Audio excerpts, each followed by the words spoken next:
का सामाजिक और शैक्षिक पिछड़ापन छुआछूत से उत्पन्न होता है।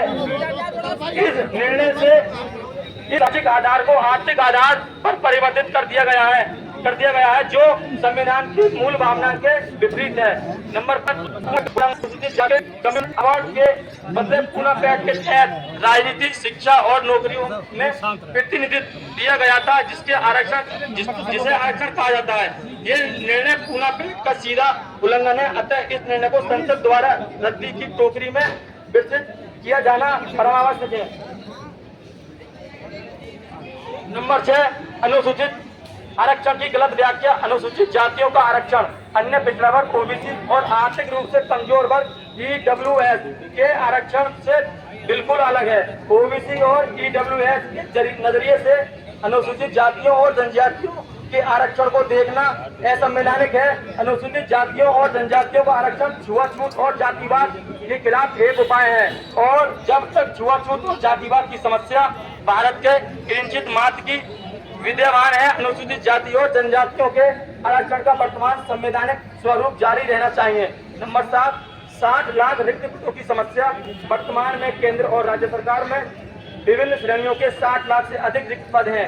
इसमें से अधिकांश अनुसूचित जाति और जनजातियों के लिए आरक्षित हैं। जब ये आरक्षित पद आजादी के 77 वर्ष भरे ही नहीं गए तो किस अनुसूचित जाति ने इसका आरक्षण खा लिया? यह केवल आरक्षण को खत्म करने की पेशवाई षड्यंत्र है। नंबर 8 निराधार व्यक्तिगत मान्यताओं और मान्यताओं पर आधारित निर्णय। सुप्रीम कोर्ट के कुछ जजों की व्यक्तिगत मान्यताओं, पूर्वग्रह और मनुवादी विचारधारा के आधार पर यह निर्णय लिया गया है। ना तो कोई वैज्ञानिक शोध है, ना ही कोई तथ्य और ना ही कोई अनुभव जन्य सर्वे है। एक मिनट रुको मेरे भाई, एक मिनट। सब लोग शांत हो रहे हैं। हेलो, अच्छा, सबसे विनम्र आग्रह है, सबसे सब मेरे छोटे भाई हो, अगर वीडियोग्राफी कोई एक कर लेगा तो सबको मिल जाएगी। ये बारजे से हट जाए, सीढ़ियों से थोड़ा हट जाए, सुरक्षित तरीके से हम करें। बहुत ही अनुशासन में आपने किया है। बाबा साहब और भगवान बुद्ध के हम सब अनुयायी हैं, तो हम वही मैसेज दें जितना हमने लोकतांत्रिक तरीके से वो आस्था आज आपने मजबूत की है। जो देश का लोकतंत्र है और जो देश का संविधान है वो सुरक्षित हाथों में इस आस्था को आपने आज मजबूत किया है। मेरा आग्रह है कि हम ज्ञापन पढ़ रहे हैं, थोड़ा ज्ञापन सुने और सब लोग थोड़ा बारजों से पीछे हो जाए, सुरक्षित रहे। यह निर्णय केवल व्हाट्सएप और सोशल मीडिया पर प्रसारित होने वाली अफवाहों के प्रोपेगेंडा पर आधारित है और इसमें कोई वास्तविकता एवं वैज्ञानिक साक्ष्य नहीं है।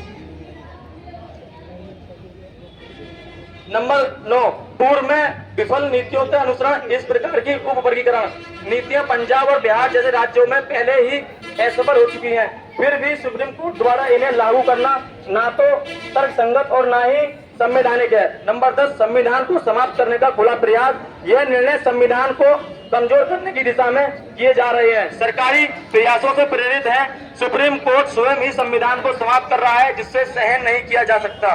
प्रार्थना है हमारी माननीय राष्ट्रपति महोदय और प्रधानमंत्री महोदय से हमारा विनम्र आग्रह है कि संसद का विशेष सत्र बुलाया जाए और सुप्रीम कोर्ट के अनुसूचित जाति जनजाति के आरक्षण में उप वर्गीकरण, क्रीमी लेयर और संसदीय शक्तियों को राज्य सरकारों को प्रदान करने के निर्णय के खिलाफ संविधान संशोधन विधेयक लाकर संसद में पारित किया जाए। इस संविधान की 9वीं अनुसूची में शामिल कर पुनः पैक्ट भारतीय संविधान और देश के 40 करोड़ से अधिक अनुसूचित जाति और जनजाति लोगों के अस्तित्व और प्रतिनिधित्व को सुरक्षित रखा जाए। ये हमारा ज्ञापन है आज का, जो हम आज अपने एजीएम साहब और सीओ साहब के माध्यम से राष्ट्रपति महोदय जी को देंगे।